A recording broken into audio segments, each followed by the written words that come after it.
हे one start करते हैं class 10 का चैप्टर नंबर 4 क्वाड्रेटिक इक्वेशन। इसका एग्जांपल नंबर 5 एंड 6 करेंगे।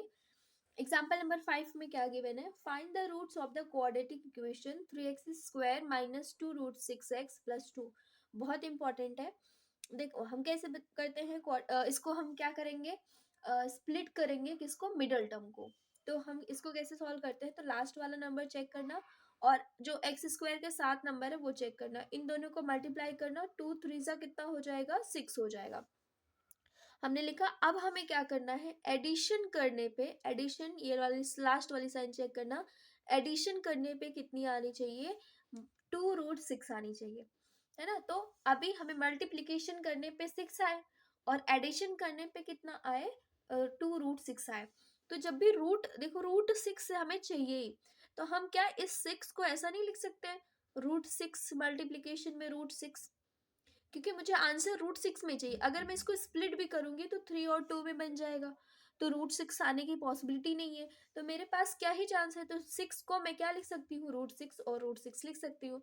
तो अगर मैं इनको मल्टीप्लाई करूंगी तो 6 आ जाएगा, और अगर मैं इनको ऐड करूंगी तो कितना आ जाएगा, 2 रूट 6 आ जाएगा। लेकिन यहाँ पे माइनस साइन है, तो इसलिए यहाँ पे दोनों पे क्या लग जाएगा, माइनस साइन हो जाएगा, तो माइनस 2 रूट 6 आ जाएगा। तो हम इसको करेंगे split, 3x square minus root 6x minus root 6x, क्योंकि हमने 2 बार करा, और लास्ट वाली वैल्यू जैसी है उसको हम वैसे ही रखेंगे। अब देखो इसमें कॉमन लेने में दिक्कत होगी, हम इसमें कॉमन क्या लें, तो देखो 3 को कैसे लिख सकते हो, 3 को अगर मैं लिखूं तो कैसे लिख सकते हो, रूट 3 मल्टीप्लीकेशन में रूट 3, और यहाँ पे एक्स स्क्वायर माइनस इस 6 को कैसे लिख सकते हो, रूट 3 मल्टीप्लाई में रूट 2, 3 2 जा 6 होता है। एक्स सेम इसी तरीके से ये भी रूट 3 मल्टीप्लीकेशन में रूट 2, और हमारा एक्स आ जाएगा, प्लस 2 को कैसे लिख सकते हो, root 2 multiply by root 2 is equal to 0। हमने क्या किया, सबको रूट में कन्वर्ट कर दिया। अब हमारे लिए आसान हो जाएगा, पेयर बनाएंगे, ये एक पेयर यहाँ पे और एक पेयर यहाँ पे, तो हम कॉमन लेंगे। देखो यहाँ पे रूट 3 है, रूट 3 है, एक्स है, एक्स है, रूट 2 इसमें नहीं मिल रहा है तो हम उसको नहीं निकालेंगे। रूट 3 कॉमन लिया, एक एक्स कॉमन लिया, तो एक रूट 3 बाहर आया, एक एक्स बाहर आया, तो क्या बचा, रूट 3 बचा और एक्स बच गया। यहाँ पे एक रूट 3 बाहर आया, एक एक्स बाहर आया, तो क्या बचा, रूट 2 बच गया इसमें। अब सेम इसी तरीके से देखेंगे, यहाँ पे रूट 3 है, यहाँ पे नहीं है, कॉमन नहीं ले सकते, रूट 2 है, यहाँ पे रूट 2 है, तो एक ही रूट 2 बाहर आएगा और बाकी जो बचेगा अंदर। रूट 3 यहाँ पे बच गया है, रूट 2 क्योंकि बाहर आ चुका है तो एक्स बचा। अब क्योंकि बाहर हमने माइनस साइन ले लिया है तो ये वाली साइन अपोजिट हो जाएगी, कॉमन ले लिया बाहर माइनस साइन, तो यहाँ पे माइनस साइन क्या हो जाएगा, प्लस का माइनस हो जाएगा। एक रूट 2 तो मैंने बाहर ले लिया, तो एक बच गया, इज इक्वल टू 0। तो रूट 3 एक्स माइनस रूट 2 दोनों में कॉमन है, दोनों में से ले लिया, और यहाँ पे जो बच रहा है ब्रैकेट के अंदर उसको लिख देंगे, root 3 x minus root 2 is equal to 0। दोनों को 0 के बराबर करेंगे, root 3 x minus root 2 is equal to 0।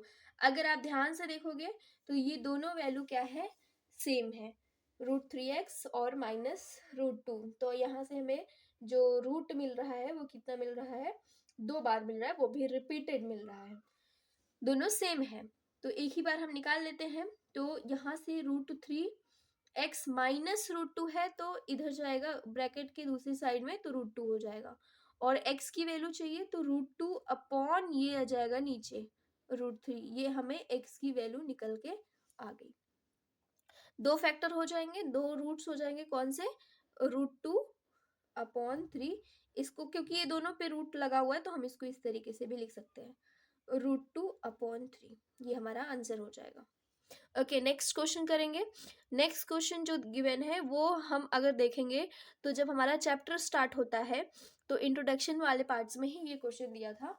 क्या बोला गया है, कारपेट है of area 300 metre square with its length 1 metre more than twice its breadth of the hall. तो एक रेक्टेंगुलर जैसा, अगर आप क्वेश्चन में देखोगे स्टार्टिंग में ही जाओगे, इंट्रोडक्शन वाले पार्ट में समझाया गया है, एक रेक्टेंगुलर हॉल है, तो इसकी ब्रेथ हो गई, ये इसकी लेंथ हो गई। तो ब्रेथ को हमने मान लिया x, तो लेंथ कितना हो जाएगा, लेंथ यहाँ पे बोला गया है, length 1 metre more than twice its breadth. मतलब जो हम कर रहे हैं, ब्रेथ को हमने कितना माना x, twice its breath 2x, और उससे भी 1 मोर है तो +1। तो ये लेंथ हो गई और ये ब्रेथ हो गई। तो जो इक्वेशन बन के आया था वो क्या बन के आया था, यहाँ से जब इसको हम सॉल्व करेंगे, देखो फॉर्मूला क्या होता है, लेंथ इनटू ब्रेथ होता है एरिया का। एरिया हमें यहाँ पे कितना दिया हुआ है, 300 दिया हुआ है, और यहाँ पे लेंथ कितनी दी हुई है, 2x +1, और मल्टीप्लीकेशन में ब्रेथ कितना दिया हुआ है, x दिया हुआ है। तो जब हम इसको मल्टीप्लाई करेंगे तो क्या आ जाएगा, यहाँ से 2x² प्लस x, और इधर लेकर आएंगे तो -300 इज इक्वल टू 0। तो ये मेरा इक्वेशन बन के आ चुका है। अब मुझे क्या करना है, इसको स्प्लिट करके x की वैल्यू निकालनी है और इसके बाद लेंथ और ब्रेथ निकालना है। तो मैं यहाँ पे लिखूंगी equation direct, 2x² plus x -300 is equal to 0। अब मैंने कैसे बताया है कि लास्ट वाली वैल्यू चेक करो और फर्स्ट वाली वैल्यू चेक करो। तो मैंने जब इनको देखा कि 300 इंटू 2 जब हम कर रहे थे तो 600 हो रहा है। अगर आपको 600 तुरंत, अब देखो क्या करना है, माइनस करके हमें ये 1 लेकर आना है, माइनस करके हमें 1 लेकर आना है, मल्टीप्लीकेशन करने पे 600 और माइनस करने पे 1, मल्टीप्लीकेशन करने पे 600 माइनस करने पे 1 आंसर आना चाहिए। अब हमें 600 का तो उतना टेबल पता नहीं होगा कि जैसे तुरंत माइंड में क्लिक नहीं करेगा। तो इसके लिए क्वेश्चंस क्या करने होते हैं आपको, जो है 600 का ले लो एलसीएम। 600 का जब ऐसे बड़े नंबर्स आ जाते हैं, जैसे अगर छोटे जो हम टेबल्स में हमें याद रहते हैं तो हम डायरेक्ट हम समझ में आ जाता है, लेकिन अगर ऐसे बड़े नंबर्स आ गए तो कैसे करना है वो मैं आपको बताती हूँ। तो इसको लो एलसीएम, इसका एलसीएम लो, तो 2 3 6 हो जाएगा।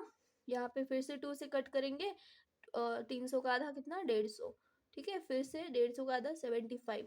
अब ये 5 के टेबल से कट होगा, 5 1 जा 5 5 जा 5 3 जा 3 1 जा। अब मुझे ना ये इनमें आगे पीछे मल्टीप्लिकेशन करके चेक करनी है, और मुझे ऐसे दो नंबर तैयार करने हैं कि माइनस करने पे कितना आ जाए, 1 आ जाए। अगर मैं यहाँ से स्टार्ट करूँ, 2 2 जा 4, 2 जा 8, 8 5 जा 40 हो गया, और 5 3 जा 15 हो गया। जब मैं इनको माइनस करूंगी, देखो मल्टीप्लिकेशन करने पे तो 600 आने वाला है, बस हमें वो दो नंबर चेक करने हैं कि माइनस करने पे 1 आ जाए, तो ये नहीं बनेगा। फिर इसके बाद हम देखेंगे अगर कि इन दोनों को हमने करा था, हम क्या करते हैं, 5 5 जा कितना हो गया, 25, है ना, 25। अब इन छोटे नंबर को ले लेते हैं, 2 2 जा 4, 2 जा 8, 8 और 3, ये 3 बच गया था 24। जब इनको माइनस करोगे तो कितना आ जाएगा, 1 आ जाएगा, हमारा नंबर मिल चुका है। मल्टीप्लीकेशन करने पे इन दोनों का 600 ही आएगा, बस हमें 1 से लेना मतलब करना था। तो बस हमें नंबर मिल चुका है। तो 2x² प्लस कौन से दो नंबर है, 25 24, क्योंकि आंसर प्लस में है तो इसलिए बड़ा वाला नंबर किस में रखेंगे, प्लस में, और छोटा वाला नंबर किस में रखेंगे, माइनस में। -300 इज इक्वल टू 0। क्या करेंगे, पेयर बनाएंगे और कॉमन लेंगे, पेयर बनाएंगे कॉमन लेंगे। तो यहाँ पे देखो 2 के टेबल से तो 25 जाता नहीं है तो कटेगा नहीं, तो बस x कॉमन आ जाएगा यहाँ से, और यहाँ पे क्या बचेगा, 2 बच जाएगा और एक x बच जाएगा, x तो बाहर आ चुका है, यहाँ पे बच जाएगा 25। यहाँ पे हम सीधे सीधे कॉमन ले लेते हैं 24, क्योंकि हम जानते हैं 24 जो 25 से कितना हो जाता है, 300। माइनस कॉमन लिया है तो ये वाला प्लस आ जाएगा, ये भी प्लस आ जाएगा, कितना आएगा, 25 आएगा, क्योंकि इस 300 को मैं कैसे लिख सकती हूँ, 25 इंटू 24, तो 24 तो मैंने बाहर ले लिया है, तो क्या बचेगा, 25 बचेगा इज इक्वल टू 0। तो क्या करेंगे, इनको और इनको एक ब्रैकेट में रखेंगे। कुछ गलती हो गई हमसे, क्योंकि ये दोनों ब्रैकेट सेम नहीं है।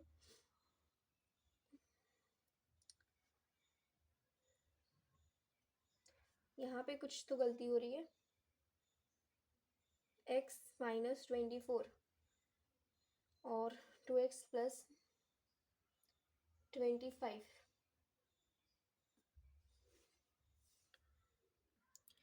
ओके देखो गलती हमसे ये हो रही थी, मैं यहाँ पे 600 समझ रही थी, इसलिए मैंने 25 लिख दिया। यहाँ पे एक्चुअली में क्या कॉमन लेना पड़ेगा, देखो अब इसको कैसे कॉमन लिया जाए, 24 को है ना कैसे कर सकते हो, 12 2 जा 24, और अगर मैं 300 की बात करूँ तो क्या 300 में आ जाएगा, तो 25 आ जाएगा, और 25 ट्वेल्व जा 25 ट्वेल्व जा कितना हो जाएगा, 300। तो अब मैं देखूंगी तो इसमें दोनों में क्या कॉमन जा रहा है, 12 कॉमन जा रहा है, तो मैं यहाँ पे लूंगी 12। तो यहाँ पे 12 आ जाएगा, 12 टू जा कितना हो जाएगा, 24, बाकी ये 25 सही है। तो x माइनस 12 हम लिख लेंगे, और एक ब्रैकेट में 2x plus 25 is equal to 0। देखो यहीं पे हम देख लेते अगर कि यहाँ पे 2x है, यहाँ पे कितना है, यहाँ पे x आ रहा था, यहाँ पे 2x आ रहा था, तो गलत हो रहा था आंसर।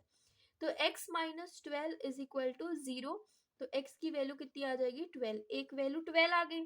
और दूसरी वैल्यू हम चेक करेंगे तो 2x is equal to minus 25 आ जाएगा, है ना।